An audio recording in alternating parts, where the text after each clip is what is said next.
As daylight begins to crack Empire on its eastern outskirts, just over the hill from a little-used pocket of Heimer Park, the sun gets its first look at two dead kids. White girl, black boy, nice clothes, with a rather large bag of white powder spilled in between their pools of blood. The Jack of Hearts just stares, very unimpressed.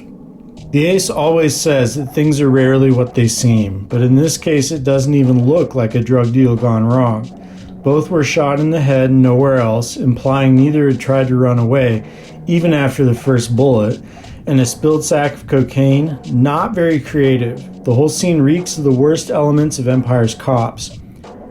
However, the main reason the Jack is here blows the lid off everything. A text had been sent out between civilians last night describing the murders in detail at around 3 in the morning. It was the kind of thing that the police would catch in today's privacy-blurred world, and they had, but instead of the cops acting on it, the text never even reached its intended recipient. So the Jack of Hearts already knows that the Empire PD had purposely squashed it, simultaneously not sending anyone to the scene. The only reason he knows this, however, is the cutting-edge tech he has access to. And the owner of that tech is suddenly present. The Jack doesn't look up. You lost? So you got the notification too, the ace says. The boss is perched on the lamppost above the Jack, but the Jack of Hearts is going to do anything he can to not look up. Well, we do have the same info feed. The ace was silent, in the way that he was when he wanted you to ask him what he was thinking, which the Jack was definitely not going to do. Instead, he sighed. So is it your case? Well, it's not a simple one, the ace said. The papers will identify him as a nephew of the mayor of Steel City, but is it your case? The Jack repeats. He's a member of the Tafarier clan. Do you remember them? The Jack stared at the bodies, keeping his eyes from drifting away, mostly so he wouldn't look up. Yeah, he said, African royalty. Right, the ace said. They fled to space after the Europeans, so it is your case. Silence, and the Jack tapped coordinates into the arm of his suit. Where are you going, the ace asked. The penthouse, the Jack of Hearts said, to sleep. He could feel the look the ace was giving him. This is your burrow. It is your case, the boss said, and the Jack turned. You mean I'm working it alone? The staring contest was hard to judge, given the two sets of cutting-edge lenses it was taking place through, but eventually the ace looked away. See you later, Jack. Yeah. And with the pressing of a few buttons on Jack's wrist, the teleporter did its work and he was taking off the suit. The Jack of Hearts became Teddy, and Teddy went to his bed, asleep within a minute. He woke up to a few messages from the ace.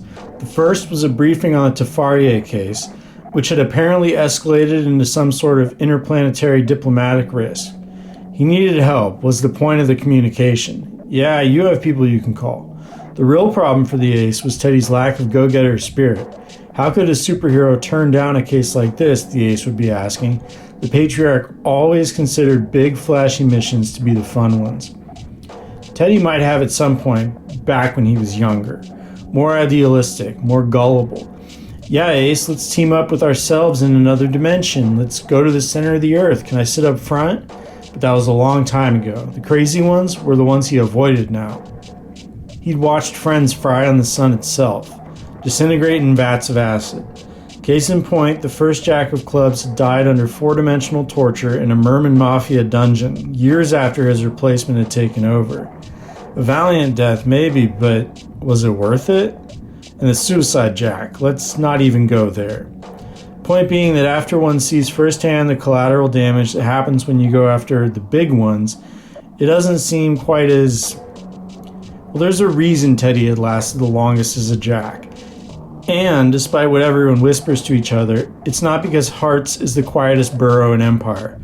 It's not that he got given the easiest place to be a Jack, it's that he rarely left Empire. The city was enough for him. The other Jacks, Clubs, Diamonds, Sunside, New Dover, they all ran off with the ace whenever he asked them to, jumping however high. Teddy would probably be around longer than any of them, and it was solely because he wasn't like the other kids. He wasn't a total fucking idiot. And no, he hadn't thought about going to another city, one without a cape. He had a penthouse, he had a fat bank account. The crumbs in Empire were big enough that the whole meal in smaller cities paled in comparison. Teddy sure as hell wasn't happy, but he was definitely content. Or, well, maybe not content, but Empire, the big deal, it was enough for him. Satisfied might be a better word. Or even that was stretching it. He could tolerate the city. It was work, the hero stuff, and the ace could be concerned all he wanted to about his morale and work ethic. The Jack of Hearts did his job.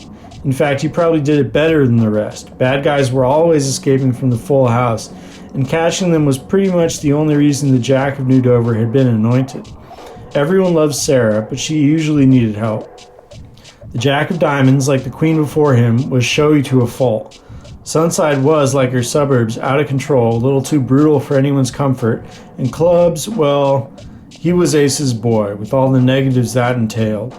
In fact, Teddy worked in that borough pretty often, as club savior was always out fighting space demons or whatever, while normal cases piled up in his absence. And the ace knew this, which is why the following messages weren't encouraging Teddy to join the crusade against this new interstellar conspiracy. They were more along the lines of, feed the dog while I'm gone. The Creel Street gang was moving out of Diamonds upriver, and the Jack of Diamonds would have to put that case on hold. If Teddy had the time, here was the data on a big shipment of guns. Of course, he was being asked to keep an eye on clubs. Looked like Sunside was sitting this one out, and New Dover had been told to stay vigilant for a full house breakout. Maybe she'd contain one if it happened. After all, she had done it before. The last message was the most urgent. The Honor had escaped custody at his wife's funeral and was at large. Teddy ate something, put on the suit, and headed out. Wait, what are you doing over here? The Jack of Hearts looked down at the man with his hands tied around his back. What? You're Loverboy, and this is a quick fist, and the Honor was spitting out blood, pausing to watch it mingle with the rain. Fucking A, he said, turning back with a poorly manicured smile. Guess you don't like that name? Teddy looked away. Well, okay, the Honor said sarcastically. You're the Jack of Hearts, and this is Spades. Why are you on this side of the river? Slowly, the Jack turned back to the villain. Your dad's got a contract, right? Says where... He's not my fucking dad, Teddy said. Right, the Honor grinned. That's just for the papers. He kills people, too. A laugh, a long one. That's some bull fucking shit. You wouldn't have heard about it, the Jack said. No, kid, the Honor said. I would. He smiled. I definitely would. Suddenly, Teddy couldn't wait for the cops to show up. He was remembering just how much he hated this guy. The Honor was a lot of things, but whatever drove him crazy had ruined his sense of reality along with his morals.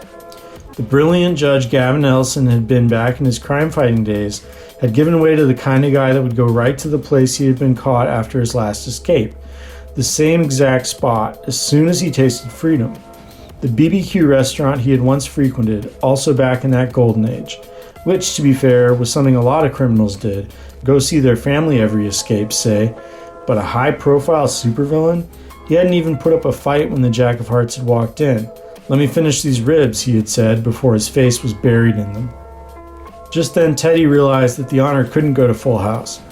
He wasn't enough of an idiot to not put two and two together. The Jack of Hearts was across the river because the Ace of Spades was gone. By this point, he and his lackeys would be on Mercury, and who knows when they would be back. If that became common knowledge, Empire would become a shit show. Teddy punched in the code for the direct line in his phone, and the police liaison picked up. Jack of Hearts, she said. Call off the car to pick up the Honor, Teddy said. We'll hold him in our cells. Roger that, she said, and was starting to form a question when the Jack of Hearts hung up. The Honor shook his head. Oh man, not your guys' food. Fuck, aren't you rich enough for a chef? Once he had the helicopter en route, the Jack of Hearts sighed. When he looked down, the Honor was staring straight at him. I'm gonna tell you a story, okay, kid? No, Teddy said. No, that's not okay. It's about the ace. The Jack of Hearts sighed and looked down. You don't want more fists, come on. I know his whole thing, and he doesn't kill people. The villain paused. Accidents, maybe. But you know me and the fish? Teddy's eyes moved away from the Honor, who was smiling. Didn't everyone? I'm gonna tell you that story. God damn it. The fish was big shit back in the day. The biggest, well, fish in the pond. An empire is a big pond. You gotta know, you're the oldest one, right? The chopper must be close now. Back in the day, you know, when I knew your dad, or whatever he is, when I knew Ace, we were both on the guy's ass.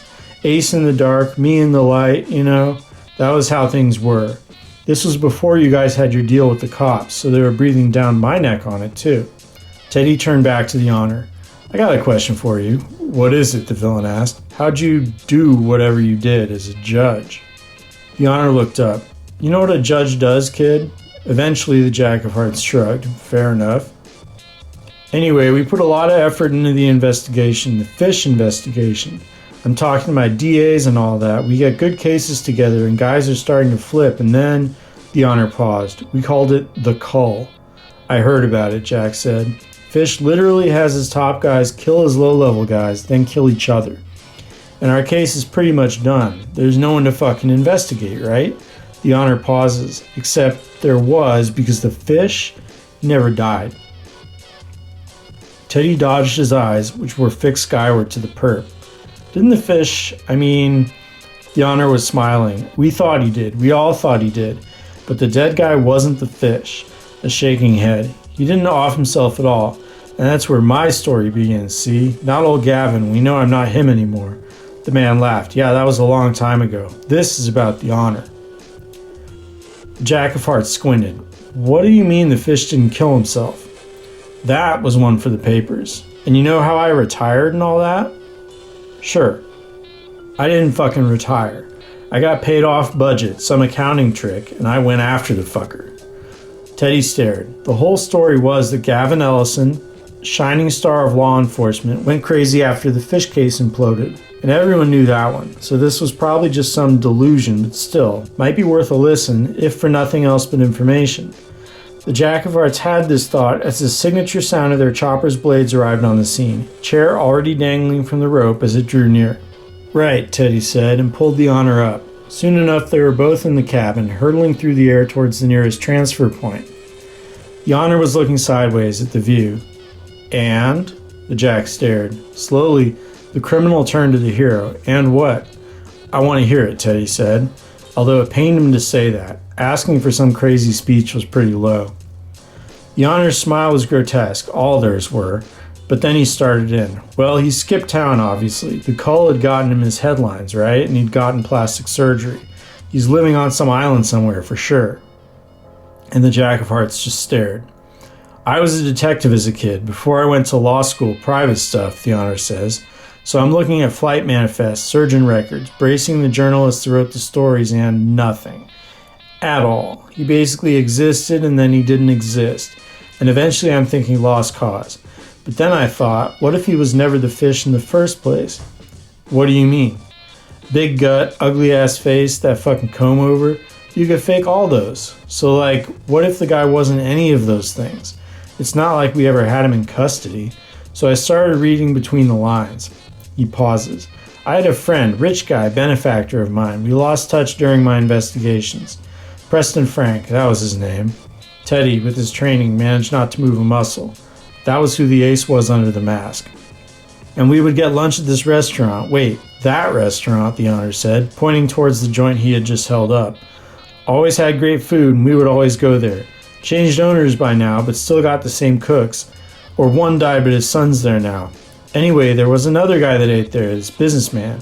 Named Chester, I don't remember the last name, but it was fake anyway. Took a while, but I realized how the fish had gotten past us so many fucking times. Gavin shook his head. He was sitting down eating breakfast right next to us. Sometimes with us. With all his guys there, probably some fucking actors, in addition to him being the fish. The honor, back in the past, stared at the helicopter floor, but I wasn't sure. So one day I go to his business with Ace, like old times, and we kick the door down and it's empty.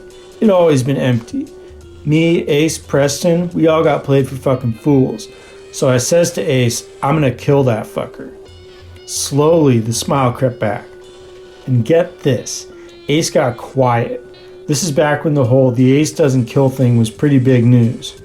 The other guys did, like the guys in Steel City back then, wow. And everyone, the honor looked up. I mean, that's why he gets the big money, right? I don't know what you're talking about, the Jack said. Oh yeah, it's unofficial, but yeah, it's pretty well known that he keeps us around so he has more to do. Like it was a monetary decision not to kill. Again, the Jack of Hearts didn't twitch. You writing for a tabloid now, he said. Gavin laughs. Anyway, it's hard to imagine the fish if you weren't there. He controlled everything.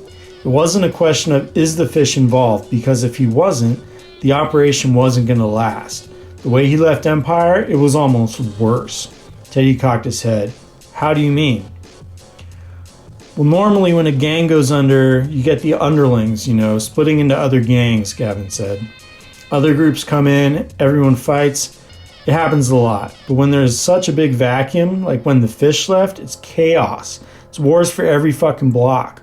Literally kids dying left and right while older guys get rich or end up dying too. Those were some bad years. And that's why the city's so patchwork with turf now. It's because the fish had it all and gave it up. So did you find him? The Jack stared. The real fish? The honor grew serious. I didn't. Ace did.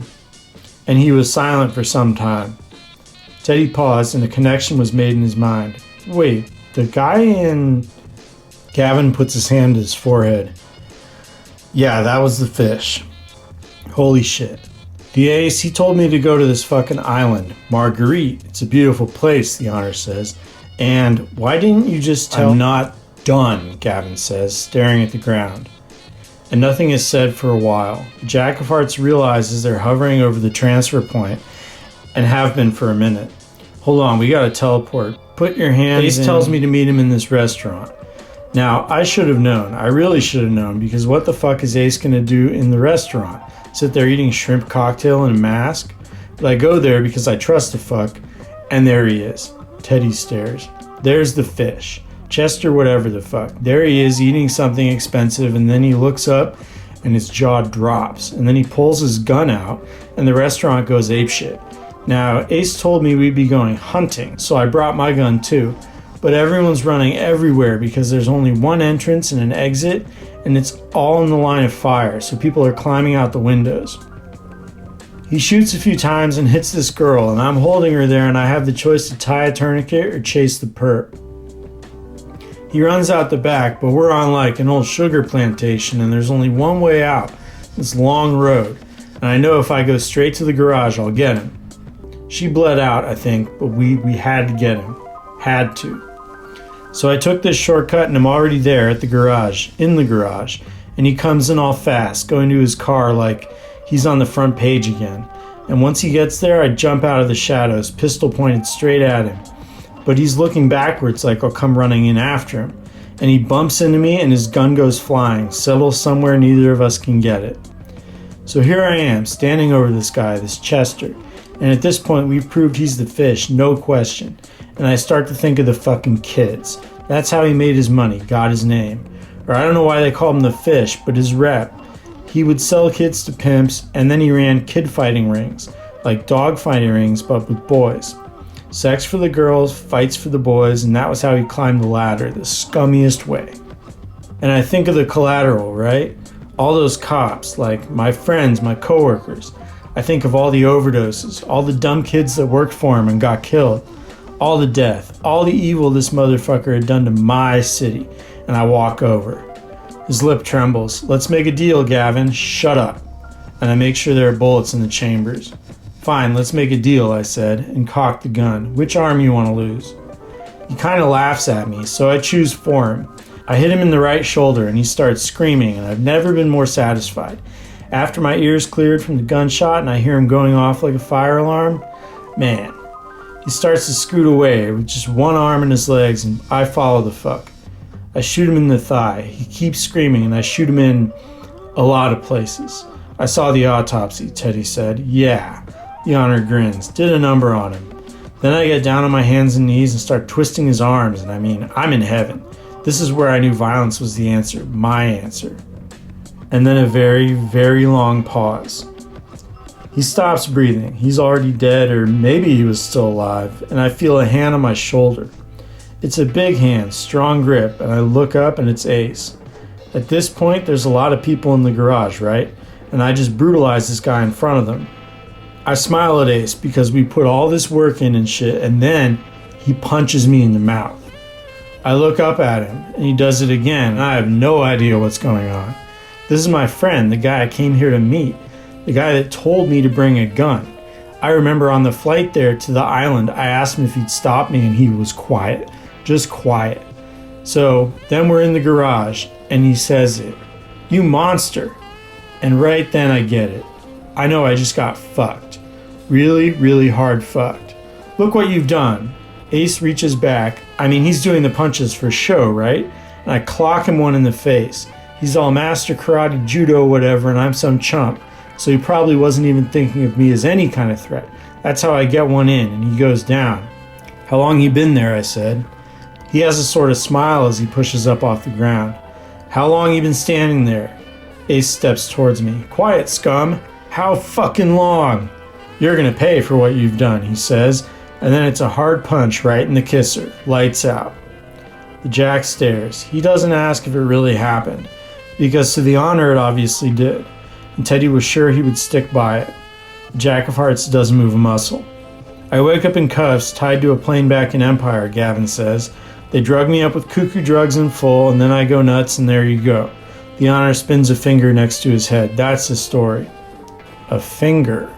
Within milliseconds, Teddy has jumped towards the honor, who jumps towards the open helicopter door. He had been escaping the ties while he'd been telling the story. They wrestle on the ground, but the honor stands no chance and gets put in the sleeper hold. With no breath to speak, the villain mouths it extra hard so that the Jack gets the point. He'll fuck you too. And then the honor goes limp. Son of a bitch. As the Jack stands, he realizes he's sustained what will become a bruise. From the honor? Probably a record there. That guy's only a threat with guns. The ties go back on and a gag goes in. No more story time, and they leave the helicopter, teleporting to base in no time. Teddy has heard other stories. Teddy has heard worse, and it's hard to know which ones are true, if any of them are. Still, he had a lot to think about after he left the honor in one of the cells. He knew that, should he actually look into the honor's story, the ace would know, and the Jack of Hearts didn't need that kind of crap in his life. He needed it like a kick in the nuts, so he sat down in the briefing room, ready to take another assignment, and there were alerts going off all over the place. There were things to do. But he paused before hitting the buttons. And when he did, it was an easy one to cool off. Bank robbery, downtown clubs, some idiots in masks, open and shut. It turned out not to be just idiots in masks. They were henchmen for hire in masks, and the Jack could tell after two came off. Rodrigo Blanco and Harry Park, career criminals who exclusively worked for the bigger bad guys. The Jack of Hearts sighed. The cops were there and would take the perps into custody. So, as much as he hated doing it, the Jack borrowed Rodrigo to ask him some questions. I'll just tell you, okay, man, the henchman said. He was unusually calm about being dragged off by someone that was clearly going to try and get information out of him. It was Graveyard. We're working for that guy. Graveyard's in full house, the Jack said, and began climbing the side of the bank with Rodrigo in his grip. You ain't gonna drop me, Rodrigo said, and Teddy could hear his smile. The Jack sighed. Yeah, that wouldn't be very creative. It was Hack, the perp said. You got me. They reached a ledge, and the Jack put Rodrigo down. Hack would just drain the bank online, Teddy said. Jellyfish, Rodrigo said. What the fuck, Rodrigo, the Jack said. Ah, shit. The criminal's eyes widened. Once they thought you knew who they were, they'd think they were big shit. In reality, the ace had an advanced ID system and the Jack had no idea who Rodrigo was, just that he was a known asshole. Look, Teddy said, we can know who I am? Think this is cute? I could beat the truth out of you easy, the Jack said. He sighed, but I'm gonna let you get comfortable instead. Rodrigo squinted. Comfortable? Jack nodded. I'll be back in an hour. And he started to type coordinates into his teleporter. An hour? Rodrigo looked down. There was no room to sit on the ledge they were on, and they were 5 stories up. I can't stand here for an hour, man, he said, fear in his voice. Well, it's an hour, or you can tell me the truth, the Jack of Hearts said, staring. The henchman considered. And he considered some more. Right, Teddy said, and teleported back to base. He had been busy climbing, but something big had come in, Priority 5, which was essentially a city-level risk. Of course, it was the Jack of Sunside sending it in, and she hadn't really gotten the hang of the classification system. That would come with time. Well, unless you were the current Jack of Diamonds, who was notorious for overestimating threats. They would show up expecting a rampage and find out some high-level criminal had just been spotted on the street, which was beyond annoying. This one wasn't a false alarm. As Empire expanded into the hills south of the boroughs of Hearts and Clubs, the new parts of the city began to look like any other in the country, built for cars. The oldest boroughs, Diamonds and Spades, were tight to a fault, with alleys running through the grid like spiderwebs. In the borough that was eventually birthed to the south of what had been Empire, an annexed area previously known as Richards Valley, the streets were spread thin over the land, like butter on toast. This was Sunside, which saw an influx of commuters of color when it was first built. Economically, the place has gone downhill since, as the suburbanites left for satellite cities and their houses were either abandoned or taken up by the less fortunate. In short, it was without a doubt statistically the most dangerous part of the city. Statistics lie, however, as parts of clubs are much worse than anything in Sunside. Teddy was sure that the Shores could claim that as well. The annexation of Sunside posed a question for the Ace. Now that the city had a fifth suit, as it was, would we all just expand our duties? Teddy had thought there would never be a Jack of Sunside, but Ace decided to keep the brand going, and so it was. Isa had been with them for a while now, and was as of yet the only Jack they'd had there, and Teddy liked Isa. She was a little rough, but cut from his cloth, stay in town and defend the place while everyone else was off in another reality or state. The Jack of Sunside had become a vital part of the deck. But it was the spread out nature of Sunside that also drew him to Empire, Roadman. Generally the scourge of the highway system, the spirit began to assert himself as a threat to Sunside early on. After all, there were highways in the borough and the road was his turf. Literally, as in the guy couldn't leave it. A disgraced interstate patrol agent, Roadman was somehow granted immortality and would flit back and forth between bodies to perpetuate his existence, with the caveat that he was literally confined to the highway system. It was hard to hold him as a criminal. For a while, he was riding in back of a specially built car, but then someone pulled over for gas and boom, he was free. Because of this, the deck had a special protocol with the spirit. Teddy hated the Roadman. The Jack of Hearts, suddenly there, walked toward Isa. "What's the story?" he asked. "He's been making people crash," the Jack of Sunside said. "Looks like just for fun." "That checks out," Teddy said. "What's in the bag?" Isa asked, nodding towards what was in the Jack's hand. He put it down. "This should be pretty easy." The cops had closed off the 105 and the Jack stood in the middle of the highway, southbound. "He's on his way?" "That's right, officer," whatever said. "His position—" "I can hear him," the Jack said. Roadman was a lot of things, but he wasn't subtle, and the bike he had chosen had a hell of a growl. And he rounded the corner. Teddy breathed in. Roadman was around a quarter mile away, and the Jack of Hearts stood there, staring at him. The spirit had supernatural sight and knew who he was, so he sped up. "Don't flinch." Roadman got closer and closer, "Don't flinch." And then, "Now!" Teddy yelled, and the smoke screen went up. A cloud. It wouldn't stop him, but the spikes that had been thrown out right after the smoke sure would fuck up his tires. At this point, a giant piece of metal was skidding towards the Jack, which meant Roadman had fallen off the bike. Teddy kept his finger on the teleport button, but a quick exit wasn't necessary. The bike came to a stop far to his right, and he stood there waiting for the smoke to clear. Isa joined him, and then a broken figure came crawling out of the haze. Disgusting, inhumanly injured, a bone sticking out of his arm. Here was Roadman. "What are you doing, Tom?" Teddy asked. "Fuck you," the Roadman said. "I thought you didn't kill," and he coughed up blood. "Don't play stupid with me," Teddy said. "Why are you here?" "Message." The abomination looked up. "Can I kick him?" Isa asked. Teddy motioned her to hold it. "Look, you could have nuked," Roadman said. "There's a nuke headed to Empire." Silence. "Are you being serious right now?" the Jack of Hearts asked. "That's not—" "Dead," Roadman said. "Dead serious." "Where is it?" Teddy asked. "In between here and up north. I don't know exacts." Isa looked down. "You expect us to believe that?" Teddy stared. "What do you want?" "They're giving me crap in Blue Country," Roadman said. "I made a deal with some bikers. Now the cops think I'm part of the gang." "Look," Teddy said, "you killed 6 people right now. I can't help you if that's all you got." Roadman looked up. "They're on 387, coming from Steel City, shooting straight down. It's a black truck." The Jack of Hearts stared. "I swear, shit."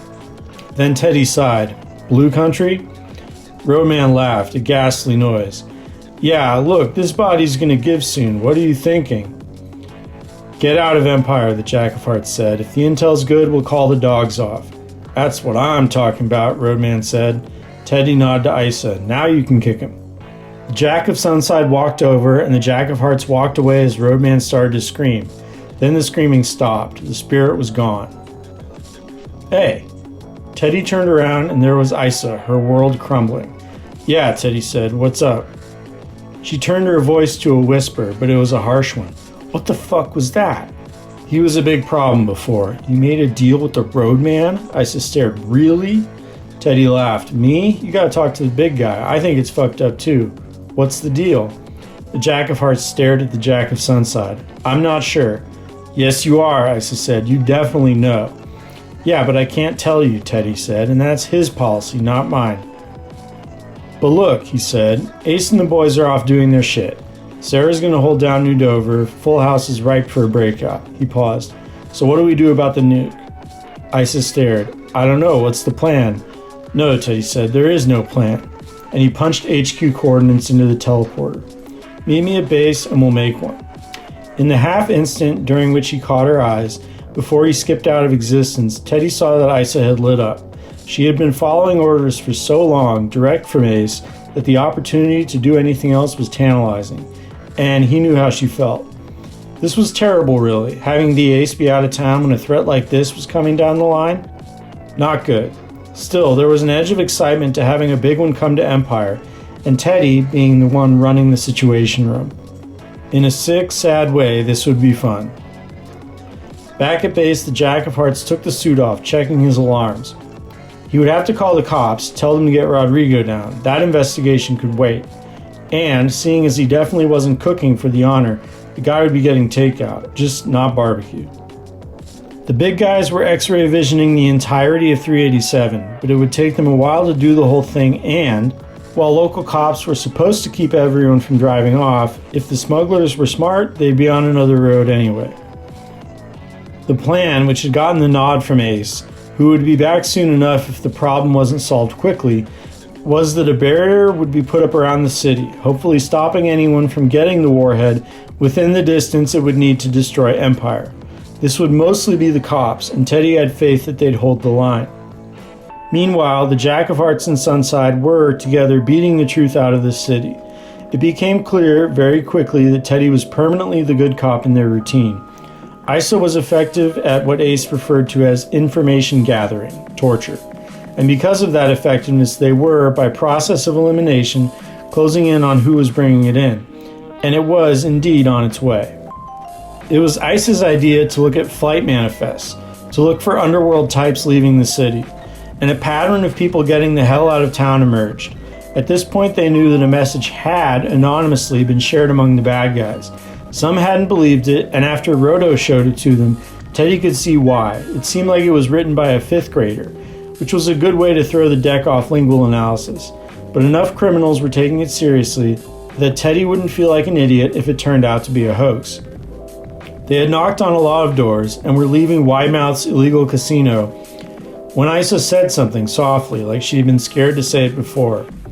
Jack, back at the last place, she paused, the warehouse. What? Teddy asked, looking up from punching in coordinates. At the last place what? No one shot at us. Isa stared. I think we should go back. The Jack of Hearts kept eye contact. He hadn't thought about it, but she was right. He paused. It seemed unlikely that the Can Gang would be responsible for smuggling an atom bomb into the city, but stranger things had happened. And the nuke could already have made it to Empire. It was an option they'd considered. And if you had a nuclear bomb in your hideout, you'd have your men hold their fire. Let's go, Teddy said. On the roof of the warehouse, the two of them watched as one man paced in circles, while another had sunk into the couch. These were the pair in charge. Well, here goes nothing. Do it, Teddy said, and Isa pulled the trigger on the mini battering ram. The glass roof shattered, and everyone looked up, and, if they were smart, found cover. The restless one ran away, while the guy on the couch barely flinched as the Jack of Hearts grabbed him by the collar. Where is it? We told you what we know, the man said, obviously on drugs. And that's all we know. Why aren't your men shooting at us? A sly smile. You want them to? Jack, Isa said, they're all leaving. Teddy turned and, indeed, tires were squealing and the Can Gang was getting away. He socked the calm man in the face, knocking him out, and looked around for a way to the basement where he assumed the nuke would be. But he saw something else. There, in the center of the warehouse, glass from the ceiling had settled oddly. It had created the perfect outline of a giant missile. The bomb was here, under optic camouflage, and the glass had rolled off it. Fuck, the Jack of Hearts said. Isa, apparently following Teddy's gaze, was frozen when he turned to her. What do we do? She asked. Radio the big guys, he said. They'll take care of it. And he turned back to the bomb. I'll stay here. Once she was gone, the Jack of Hearts stared at the camouflage. It was good, but it wasn't perfect. Funny, isn't it? The Jack turned. He couldn't tell where the voice was coming from, but someone was here, and Teddy knew exactly who it was. God damn it, he hated this guy. I'm not the ace, the Jack of Hearts said. I don't want to hear your fucking speeches. Fair enough, Mr. Mir said. I'll skip to the end. And something started to move there in the invisible bomb. It was being activated, and the villain laughed. Oh, shit. Teddy could do little but skip his eyes around the room, looking for the man. What, you do invisibility now? Then, with the press of a button, the nuke was there. It was smaller than he'd expected, but still way too big. Teddy knew this would take out much of the metropolitan southern coast. The big guns were set to arrive within the minute, but that might be too late. Had he really just doomed the 20 million people of Empire and the additional 20 of the cities that spread out from it in either direction by not listening to fucking Mr. Mirror talk? And there he was, in a turtleneck, the opening in his trademark hood, where his face should be, taken up by his trademark mirror. The ace is losing his edge, Mr. Mirror said, and it cost him his city. I assume he's still on Mercury? I thought you two were mortal enemies, the Jack of Hearts said. He's not even on the fucking planet. Losing Empire will break him, the villain said. That's good enough for me. The two old acquaintances stared at each other, or more accurately, the Jack of Hearts stared at himself. Fuck you. You know we'll just twist the Time King's arm into undoing this. The Time King is dead, Mr. Mirror said. Don't you read the newspapers? You'll be in them tomorrow, the ace boomed, flying in through the roof with the jacks of clubs and diamonds. He smiled as he landed. Game's up, Mirror, he said. The bad guy bolted for the door, followed by Preston in hot pursuit. Yeah, the Jack of Diamonds said into his mouthpiece. We're standing in front of it. The Jack of Clubs turned to Teddy. That's Dr. Atomic. He's going to help us disarm the thing. Teddy nodded. Let me know if you two need help. They didn't, and the day was saved. Outside, with Mr. Mir shattered and tied up to an electrical pole, the Jack of Hearts approached the ace. You could have told me you were coming back. Preston stared. I'm sorry. As the Jack of Sunside basked in the light of a job well done, swapping stories with diamonds and clubs, Teddy started to walk away, preparing to teleport.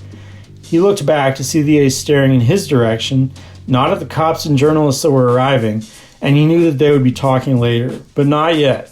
In the meantime, Teddy found himself back at the base. That beef and broccoli was terrible, the Honor said, as Teddy entered the cell area. It's the worst Chinese spot in Empire, the Jack of Hearts said, so I'm not surprised. Fuck you guys. The Honor watched as Teddy pulled out handcuffs. What's up? You're going to full. The villain smiled. You got back, huh? Saved the day and all that shit? The Jack of Hearts stared.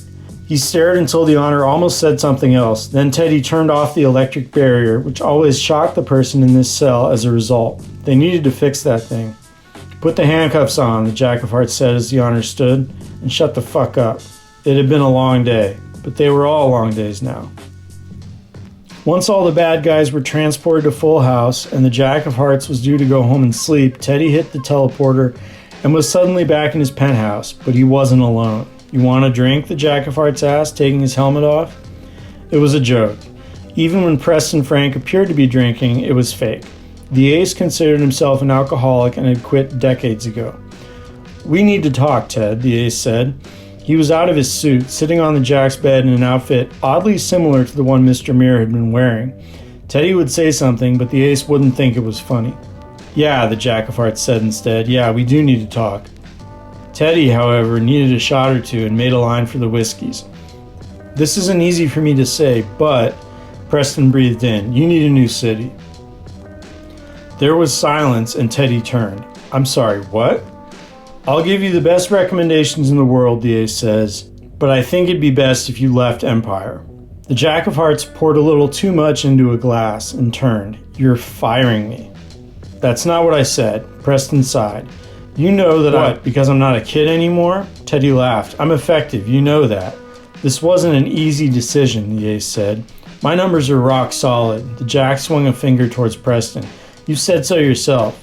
It's not about your results, the patriarch said. Teddy took a drink. What is it about then? He asked. That's my business. The jack of hearts shook his head. Your business. Great. Preston stared. I'm sorry, Ted. You adopt me and turn me into a weapon, and now you're throwing me in the trash? Teddy took another swig, then found the closest chair and sat down. You know how fucked up that is, right? The ace raised an eyebrow. Ted, any city in the world would take you in a heartbeat. You know, what if I don't want it? The jack of hearts cocked his head. What if I turn villain like the suicide? You say that name, Preston said, and I'll... Teddy stood. You'll fucking what? And, in that millisecond, many things became clear to the both of them. Teddy had on his superhero suit. Preston was in civilian clothes. The ace could teleport out of the room easily by hitting a button on his watch, but Teddy could block that move in any number of ways. And if the ace was stuck here, well, the jack would be the high card. The two men kept eye contact, then the ace reached for the watch. Teddy, whose reflex time was amplified by the suit the ace had designed himself, used an anti-electric ray, disabling the device. Don't be an idiot, Ted. The ace, sitting there on the edge of his bed, looked disgusted with his sidekick, or, the jack supposed, his former sidekick. An idiot, huh? Teddy watched the ace think. You remember that time in... The jack of hearts racked his brain. I don't fucking remember. That room in the jungle up north. Under the fucking heater? Preston's face was stone. It was a sow. Of course I remember. Would you... Teddy paused. He probably wouldn't want to know the answer. Would you have let me die? You survived. We survived, the ace said. The jack laughed. That's a coward's answer. What do you want me to say, Ted? That I'm sorry I dragged you into all this? Preston stared. That I wish I had let you rot in that fucking orphanage? Why'd you pick me, huh? Teddy was raw. Because I would do whatever you wanted? The jack stepped forward. Because I did? The ace's face revealed nothing. Do you want me to say yes? Teddy just stared. Was I disposable? Hell, were we all disposable? He took another step towards the old man. You and your fucking mission. Remember what I asked you in a sow? You asked me why I do what I do, and I told you I wasn't going to answer that. Preston was looking for escape routes. It was subtle, but the jack could tell. The other question, not the one about you. Teddy laughed. Because everything's about you, isn't it? It wasn't a question, the ace said. I told you. Yeah, the jack said, adrenaline building. You told me that all the happy shit was so we would fight for you. His hands became fists. That the colors on the suits were for us, that you didn't need it. That all the dumb jokes were just because... No, Preston shook his head. That's not what I said. Shut the fuck up, the jack said. I was there too. And it became very clear that a fight was going to happen. You used us, Teddy said in a growl. We were little fucking kids and you used us all. Ted, the ace said, you're in a suit. The jack of hearts nodded. Yeah, it wouldn't be fair. We both know you don't fight fair, Teddy said. You taught me all about that. Preston stared. Ted, please. Teddy thought, fine, you want to fight fair? We'll fight fair. And he began unzipping the back of the suit. As he took it off, eyes trained on the ace, Teddy could feel the scars on his body. Bullet wounds, cuts, acid burns, all the leftovers from the surgeries he had had, the broken bones that had healed wrong and weren't worth fixing. The little finger on his left hand, cut off by a gang in the Deep West, that was now nothing but plastic and metal. All but two of his teeth were fake. One of his eyes had barely been able to be reconstructed. He was a miracle of fucking science. I'm not going to fight you, Ted. The jack threw the suit to the side, standing there in his underwear. That's too bad. But as Teddy threw a right cross, the ace didn't move at all. It hit the man's face like a wrecking ball. Teddy knew that the ace was on the same enhancement drugs he was, however, and that even though Preston was now on the floor bleeding, he would be fine. Get up. The jack moved in, but the ace just turned to him. Tell me when you've made your point. And Teddy was enraged. He jumped onto the ace and started beating him and beating him. He was going to give Preston two options, fight back or die. And, as the punches just kept coming, the ace got it and struck the jack in a gap between his hits. It wasn't much of a punch, but it caught Teddy off guard and he rolled over backwards. but he realized there was something off. Something about Preston's hand. And when he looked up, it wasn't Preston at all. You're fucking kidding me. There, in what were now the tatters of the Ace's clothes, was a fucking shapeshifter. How'd you learn about the penthouse? Teddy asked. He tried to remember where he'd thrown the suit. This was bad. It's not what you think, whatever it was said, and slowly sat back down on the bed. Teddy paused, then squinted. Joe? The chameleon man fully slipped back into his normal form. Yeah, he said, staring at the floor. He was a close associate of the deck, and they had always trusted him. But Joe Chameleon had supposedly died 2 years ago. Did Preston send you here? Teddy's adrenaline was still running high. What the fuck is going on? Joe sighed. When the team was fighting Lazak on the Rat Planet. I don't want to hear about another fucking planet. The Jack was still in fight mode. Where the fuck is the Ace? Preston's dead, Teddy. Joe Chameleon stared straight at the Jack of Hearts. Teddy stared back. What? His eyes widened. Wait. On that planet, Joe said. He broke his leg and we had to leave him behind. I mean, that's what he wanted. But after we took care of Lazak, we went back to find him and he was a skeleton. Then Teddy got it. You've been posing as the Ace? He stared. For how long? As long as Joe Chameleon has been dead, Joe said. 1 year, 10 months. The Jack stared at the ground. I'm sorry, we all decided this would be best. Joe shrugged. I mean, maybe it wasn't, but that was our decision. So Joe died on that planet and Preston survived. Fuck. We thought you were figuring it out. That's why I was trying to fire you, or however you want to put it. Joe sighed. Now I guess you're in the club. Teddy sat down. I mean, the team made this decision. If you want to come to the station and make a case for... Joe looked up. Just, if you don't want to keep the secret, we should talk. It's probably better this way, the Jack said. He breathed in. It's just, this is a lot. The chameleon man nodded. Yeah. How'd you get... I mean, you're doing a pretty good act, Teddy said. Yeah, I have all his memories. Huh, the Jack said. How'd you do that? Joe paused. We had to make a deal. The Jack stared. You mean in the afterlife? In hell, the shapeshifter sighed. A deal with the devil. Preston went to hell? Teddy paused. What, really? A chuckle. Where did you think he was going? Joe asked. The Ace fought dirty. He didn't care how it got done, as long as it got done. The chameleon smiled slightly. You should know, though. Yeah, the Jack said. Yeah, I know. That's not what I meant, Joe said. You should know what the deal was. Teddy stared. Why? What was it? Well, we got his memories, but Preston, he could always bargain. The shapeshifter shook his head. So he got something extra. Something extra for what? The Jack had a bad feeling. What did he do? Joe Chameleon stared. He's gone, Teddy. Gone how? The part of hell they dragged him to, you don't come back from. Joe looked down and sighed deep. That's been tested before. So he traded them taking him there, Teddy said, for the memories? Yeah, and... The shapeshifter turned to the Jack. I don't want you to feel guilty because we all tried to talk him out of it. There had to have been other ways to get what we wanted. Maybe we could have brought him back even. The Jack was confused. Why would I feel guilty? He wanted you to get a free pass, Joe said. To not end up in... I mean, hell's only so real, you know. There are other ways to have a shitty afterlife, but... The Jack of Hearts stared. You aren't going there, Joe said. What? Teddy was at a loss for words. What do you mean, me? All the Jacks, the shapeshifter said. Past, present, and future. Joe sighed. That was his other condition. You guys get the pass, I get what I need to make believe I'm the Ace, and Preston... You're serious? Teddy didn't believe it. What about the suicide Jack? That was Preston's biggest regret, what happened to Louis. So yeah, the chameleon said. Louis too. The two heroes stared at the floor. And he's in there forever. Joe looked up. I know you guys had your issues.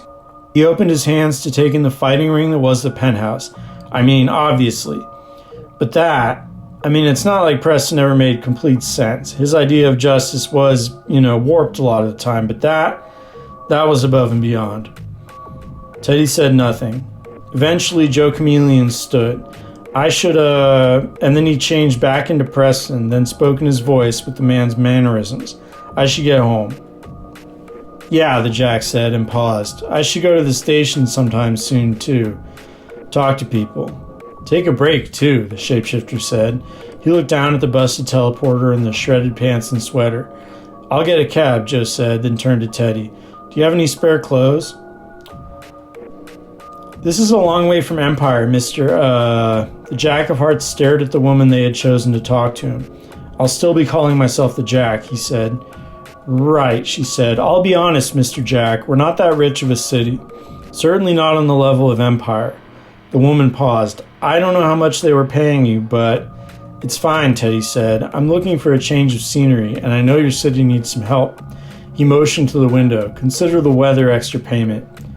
I see. The woman looked at the papers the Jack had provided, but it seemed like they had already made their decision. Well, Dawa will be lucky to have you, Mr. Jack. She smiled as she looked up. When can you start? The Jack shrugged. I mean, is there anything important happening now? There is, actually. She stared at him. This may sound stupid, but, I doubt it will, Teddy said. There's a pack of dogs, the woman said, and the Jack's heart sunk. Street dogs. Was this the kind of case he'd be working? They all move like they're one creature. He stared. I know, the woman said, but go on, the Jack said. This might be at least a little interesting. She sighed. Well, they all have one yellow eye.